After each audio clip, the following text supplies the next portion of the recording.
Hey YouTube, thanks for coming by. Check out my review of the PSA Dagger. Been waiting to do this review for quite some time now. I've had my PSA Dagger for about 4 months now, just over 2,000 rounds. So I'm ready to do this review. Let's get into it.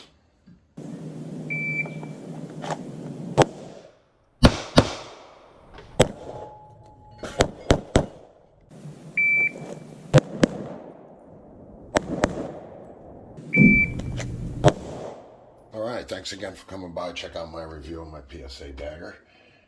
I bought this gun for two reasons.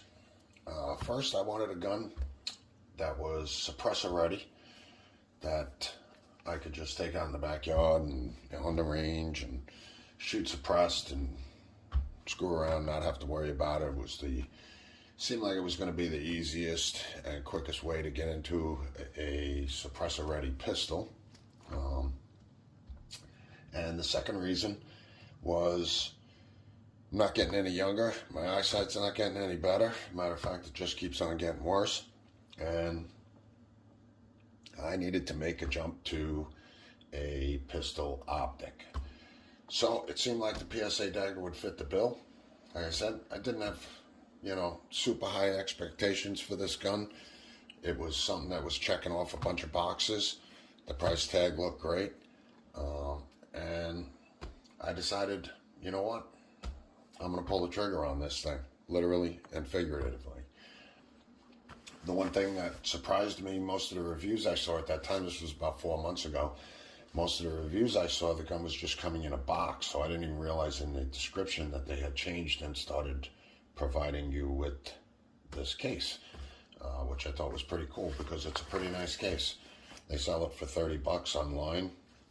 They give it to you for free, and they didn't raise the price. $4.99 I wound up, so I was pretty happy with that.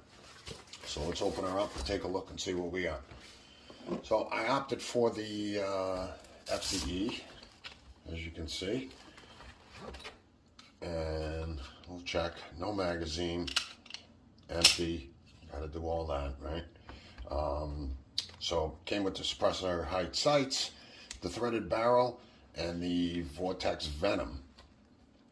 So this is my first trip into a pistol optic, and figured it was a good choice at that time. So it also comes with a single PMag, 15-round PMag, and obviously takes Glock mags. So during my review, I've used all different kinds of magazines. Aftermarket magazines, Glock magazines, P magazines, 30-round magazines, you name it, I used them all while I've been shooting it. Like I said, I'm just over 2,000 rounds now, and I've had this thing for about 4 months. So just coming up on 4 months. And I can tell you that it has run the gauntlet. I have beat the hell out of this thing. So let's talk a little bit more about it. Okay, when you get this thing, the Venom doesn't come on the gun. It just comes in its own box, and it provides you with a bunch of different stuff. It comes with this kind of mount here, bunch of other different screws. Comes with a screw kit here, and the cover. Stuff like that. So you got to put it together. So right away, I took it out of the box and checked the screws. And none of the screws that were provided with the Venom fit in the Dagger slide. They had the new Glock style screws, the Glock threading screws, which are small. They didn't fit. They were too small. They had a larger screw, which looked like it was about the right size, and but the threading was wrong, so they wouldn't thread in there. Luckily, I had a set of screws that actually did fit. They were the perfect size from another optic I have, and they threaded in there perfectly, so I was able to do that and thread the sight on. So, and that's another issue that a lot of people had with the Venom. And it has to do with the battery cover. So people were saying that when they put the battery in, And then went to put the cover back on. The cover wouldn't fit. And they said they couldn't get it to thread. So guys were chewing it up. It comes with a little tool. They chewed it up and they scratched it all up. And they said the threading wasn't big enough to fit, blah, blah, blah. So mine was the same way. I went to put the cover on. It didn't want to thread right away. So I pulled the cover off. I look inside the cover, and there's a rubber washer inside there that's like glued to the top of the cover. So I pulled a little rubber washer out and put the cover back on. The thread's fine. So I said, okay, so the little rubber washer in there is swollen too much or whatever, so it doesn't want to thread. I happen to have another little rubber washer, soft rubber washer that was probably half the thickness of the one that was under the cap that it came with. So I just put that in there and left the one that it came with out, and the cap screwed on perfectly, tightened right down. So if you have that problem, there's a few things you could do. Number one, it will fit and it will work perfectly without the rubber washer in there. If you don't like not having anything in there, you could put a strip of electrical tape in there, just a piece of electrical tape on the back side of it. Or one thing that you could try, and I did actually try it, is you take that little rubber washer out of there, that's in there, you set it down on the table, and you smash it with a hammer. Smash, smash, smash! Yeah! And then you put it right back in there, and it screws on perfectly. So it just swells up a little bit, gives you a little hard time. So I got that done. I actually called PSA right away that day and said none of the screws fit. They said, okay, we'll send you out a set of screws. And again, that was Friday. I had those screws on Monday from PSA. So I just went to sight it in and line the dot up. And right away I was able to see that I wasn't going to be getting the elevation that I need out of the sight. I was going to need to get a wedge and put a wedge in the back. They call it a shim. Deltron or something makes a shim for it, because I couldn't get the elevation I needed to line up with the sights. But I had another idea, so what I did was I took the sight off. I took that little rubber washer that came out from underneath the cap. I set it right down here in the center, right in the back of the sight right here, and I put that little rubber washer there. I put the screws back in. I tightened that sucker down. You can't even see any daylight through there. It crushed that washer down so that you can't even see in there, yet just having that little rubber washer in there, I was able to get enough elevation to sight it in at like 10 yards. It's dead on. So it barely needs anything. I actually just used that little rubber washer in there. And I did that on day one. I tightened it down. I did all that. I lined up my sights, and I have not touched this thing. This thing has been rock solid since the day I got it. I haven't adjusted it. I haven't moved it. It hasn't, nothing. It is rock solid, and it has stayed dead on. So that little trick works if you need that. And you have that little rubber gasket underneath the cap, and you want to replace that, use that little rubber gasket back here if you need a little shim. It crushes it right down. The sight stays super tight. It doesn't move. Like I said, 2,000 rounds later, I have not touched this thing. So that was getting the sight mounted on this thing. And so far, I'm pretty happy with the Venom sight. This is my first venture into an optic, so I don't have a ton of experience, although I have shot other people's guns with an optic on it. So my first impressions, taking it out of the case and holding it in my hand for the very first time, I was very impressed. It's extremely comfortable for me. It fits my hand well. The ergonomics of the grip, I do like.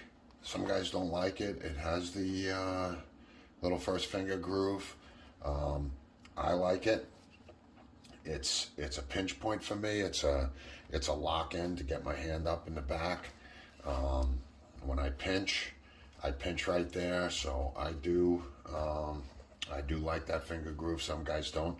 The stipple on here is nice. It's not overly aggressive for those of you that don't like a really hard stipple on there, which makes it good for carrying, because any more aggressive than that, it would scratch. So for carrying, it's got a great grip, but it's not overly aggressive. I do like on some of my other guns, like I put the skins on there, so I like a very aggressive tape. I shoot IDPA with the P30, so I run the very aggressive stipple on that gun, and my Glock 26, I run very aggressive stipple on that, just for when your hands get sweaty. I like an aggressive stipple, but the stipple's adequate. I don't know if I'm going to add some tape to it to make it a little more aggressive, but after 2,000 rounds, I'm very pleased with it. So like I said, my first impressions, very comfortable. I do get a little Glock knuckle. It's cut out more than a Glock, so and it's a little more ergonomic and smoother, so I feel like it's actually better than a Glock, but I still get a little bit of Glock knuckle in there, right on the corner. But my first impressions, very impressed. Seems pretty well made. The first day I got it, that Friday, I took it out that afternoon. I ripped the magazine through it, just to make sure my sight was on. And my plan was the following Saturday morning was to really take it outside and, you know, give it a really good run through. Something very interesting happened that very first morning. That I did take it out that Saturday morning. So let's cut to that clip real quick. All right, well, I came out this morning and I was getting the range set up. I was gonna run my brand new PSA Dagger through some paces. I just got it yesterday, not even 24 hours ago. I was gonna just do some shooting with it before I posted a review. Moved a few barrels around. Happen to have the new PSA Dagger on my hip, and had to draw and fire.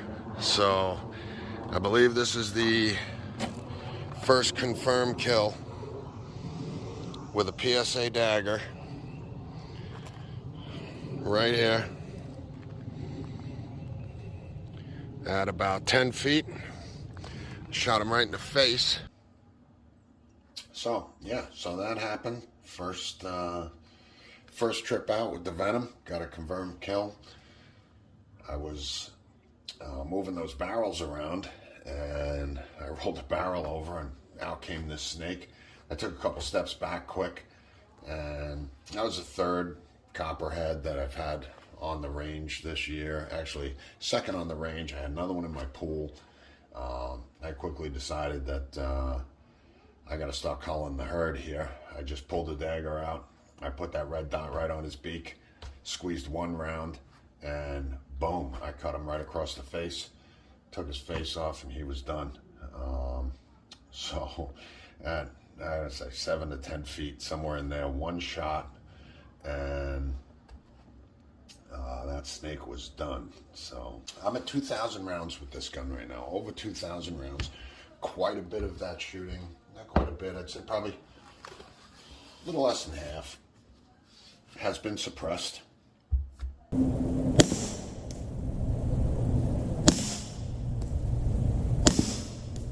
The rest of it is just practice, practice, practice, getting used to the sight.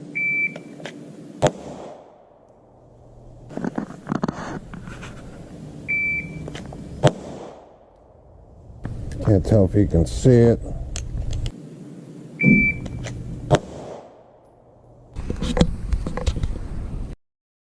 When shooting suppressed, I shoot with, this is the Omega 36M. It's modular, so you could take this front end piece off. The end cap goes in here, so it's about this big. Actually, it has a different mount. So a different mount goes on the back. So it has a different mount. It's about that big on the front. Maybe I'll put that on as we're talking. So shooting this with, I've shot this with the gauntlet of ammunition, all different types of ammo.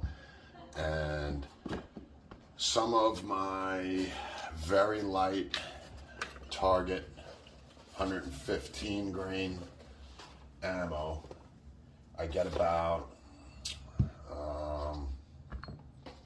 I would say 50% cycle rate with my 115 grains, the very light stuff. With the extra weight on the end, it's just too light to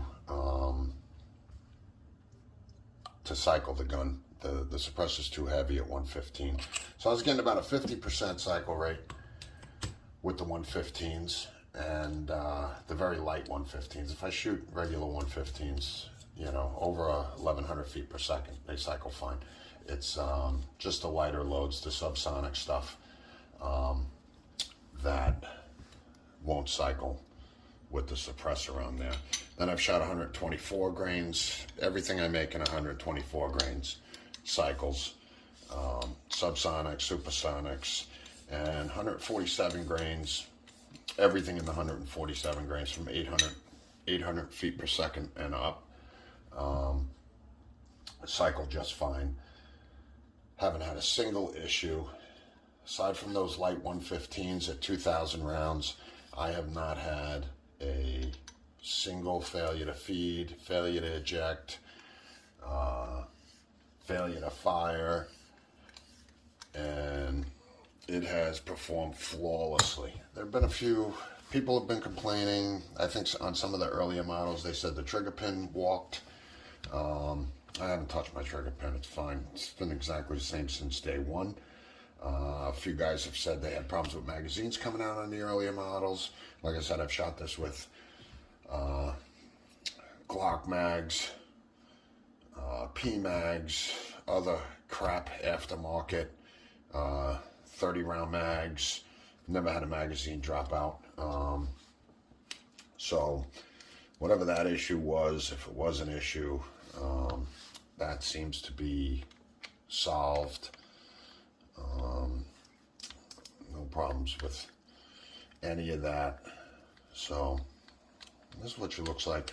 Suppressed. Not too shabby. It's very quiet. Very balanced like that with the Omega 36 with the short. Looks pretty good. If you want to look down, let me give you a view of what this looks like. Where's my camera? Somewhere in here. There it is, right there. So you can see that. Boop, boop. So my overall impression. So I also want to talk about the trigger. I was concerned with the trigger before I got it. They say it's like an M&P trigger. It's a hinge trigger. It's got that, you know, it's kind of a hook. So I did not think that I was going to like this trigger. My HK, my P30 came with a that plastic hook trigger. And I went to the Gray Guns flat trigger, and I like that much better. So my plan was to, before I got it, was to anticipate having to put a flat trigger on here. But to be honest, after shooting this, I am very pleased with this trigger. I don't have an issue with it at all. It's got a very crisp break, short reset. I don't even notice the hinge. I haven't had any issues with it, so I just left it stock and kept shooting it. I would say it took me a couple hundred rounds, maybe 300 rounds, to really start getting used to the optic. But once you start getting used to it and you get accustomed to coming up with the gun and having that dot there, I am now faster with this gun than any other gun I own.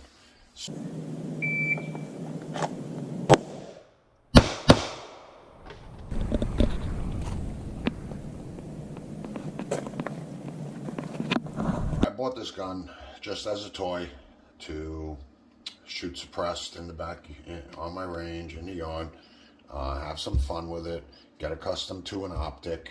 It did not really have high expectations for the gun, but from the day I got this gun, I love the feel of it. I love how it shoots. I love the optic. It has been 100% reliable, flawless. It's accurate. It's actually turned into my everyday carry. I carry this appendix. I made this myself, so my appendix carry, and I carry this gun every single day. I have confidence in it. I have faith in it. If you're contemplating a PSA Dagger and the only thing holding you back is that somehow it got the moniker that it's a budget gun, you know, and it's not up to par, I'm here to tell you the other. I find it very, very much up to par. I find it extremely reliable. I find it extremely comfortable, and I love to shoot it. So that's my review on my PSA Dagger. This went from just a backyard toy, something to play around with, something to shoot suppressed, to my everyday carry. I like it. So I hope you like my review, and if you did, hit that like button and subscribe if you want. I'll have a lot more videos coming, and I'd really appreciate it. So thank you very much for watching.